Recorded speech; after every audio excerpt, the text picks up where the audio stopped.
Hi, my name is Lloyd Chapman, and I'm President and Founder of the American Small Business League. And today the Small Business Administration released their latest data on the percentage of federal contracts to small businesses.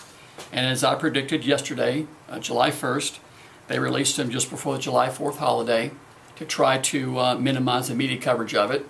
And normally in this country, something like this, the president would announce it and there'd be a press conference.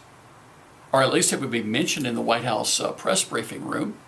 But notice that the Obama administration is claiming that $89.9 billion in federal contracts were awarded to small businesses, 22.25%. No press conference, no statement from Karen Mills, no statement from President Obama. Just a press release kind of, slipped under the door just before the July 4th holiday weekend. And as I said in my press release yesterday, this claim that they've awarded 22.25% is completely false, and here's why. If you go to the Federal Procurement Data System, you can see that the real, actual, accurate federal acquisition budget is $1.1 trillion. The Small Business Act clearly stipulates a minimum of 23% of the total value of all federal contracts shall be awarded to small businesses. That would be $253 billion. Now, if we take the government's $89.9 billion, that would be, and the acquisition budget of 1.1, that would only be 8.2%. But let's look at their $89.9 billion. Again, if you look at the Federal Procurement Data System, here are the companies that the SBA included and their small business contractor. Before I read this list, let me say this.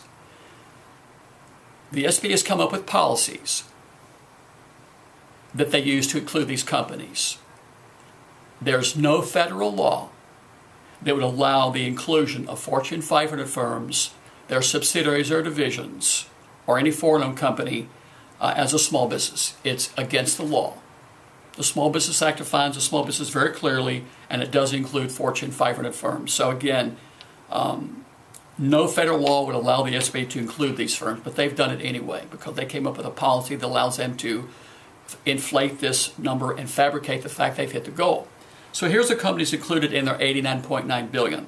Chevron, Berkshire Hathaway, Apple, General Electric, AT&T, CBS, McKesson, Hewlett-Packard, Verizon, United Health, JP Morgan Chase, IBM, Bank of America, Costco, Wells Fargo, Citicorp, Archer Daniels Midland, Prudential, Boeing, Home Depot, Microsoft, Walgreens, Johnson Johnson, Caterpillar, Pepsi, Comcast, WellPoint, Amazon, United Technologies, Dell, Intel, Lowe's, Coca-Cola, Lockheed Martin, Best Buy, FedEx, Cisco, Walt Disney, Johnson Controls, Abbott Laboratories, Sears, DuPont, Humana, World Fuel Services, Hess, Honeywell, Oracle, Delta Airlines, John Deere, Sprint, Nextel, and my favorite, General Dynamics. That's a small business, right? They received over $215 million in federal small business contracts. So, again, facts, facts, facts. When you look at the federal acquisition budget in the Federal Procurement Data System and exclude Fortune 1000 firms, small businesses probably received no more than 5%. Now, they've done this, by the way, for a decade. So small businesses should be receiving about $250 billion a year. The government has claimed for a decade to be around $90 to $100 billion. When you remove the Fortune 500 firms, small businesses are probably receiving, I'd say less than $30 billion, but they're short about $200 billion a year for a decade. That's $2 trillion. So what impact do you think that has on the U.S. economy when the Small Business Administration is established to help small businesses is willfully, intentionally, knowingly diverting $200 billion a year from the middle class, the small businesses where most Americans work, where most of the gross domestic product comes from, and where the U.S. Census Bureau says over 90% of the net new jobs are created. It's been very, very detrimental to our economy. So So if we could just simply end this decade-old contracting scandal, I think it would put more money into the middle class and create more jobs than any economic stimulus plan that President Obama or President Bush ever proposed. I wrote a piece of legislation about 7 years ago called the Fairness and Transparency in Contracting Act that'll do just that. Right now it's called HR 1622. So in closing, just as I predicted, the Small Business Administration has lied to Congress, the media, and the public. They did not award 22.25% of contracts to small businesses.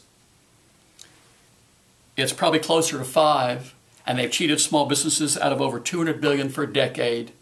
And my guess is you won't see one journalist mention these facts. These are facts. You'll see stories that look like the SBA press office wrote them. I wish I could find one honest journalist that would just mention the fact that they've lied about this. And let's get Karen Mills or President Obama on camera and ask him to explain this. If you're a journalist, you can do stories about Benghazi and the NSA spying. Try to get an interview with Karen Mills and see what happens. You think you're a hotshot investigative journalist? Call the SBA press office and try to talk about this story and see what happens. You'll be shocked. All we need is one honest investigative journalist to expose this, and we can stop it and create millions of jobs in America. One honest investigative journalist to tell the truth. That's all we need. By the way, my last point is, why is it the only person in America that's complaining about this? Where are all these other groups that claim to represent small businesses? Where's the NFIB? Where's the U.S. Chamber? Where's the National Small Business Association? Where's their video? Where's their press release? Where's their lawsuits, right? Ask them. Some journalists should look into that. So why is it that Lloyd Chapman, the American Small Business League, is the only organization in the nation that's complaining about what the SBA Inspector General has said for 9 consecutive years is the #1 problem with the SBA? Let me close on this. The General Accounting Office investigated an SBA small business program, and in GA Report 10108, they said this: the Small Business Administration and the contracting community have sent a message to contractors that there's no penalty or consequences for committing fraud. That's the General Accounting Office. GAO Report 10108, take a look at it. My name is Lloyd Chapman, President of the American Small Business League, and thank you.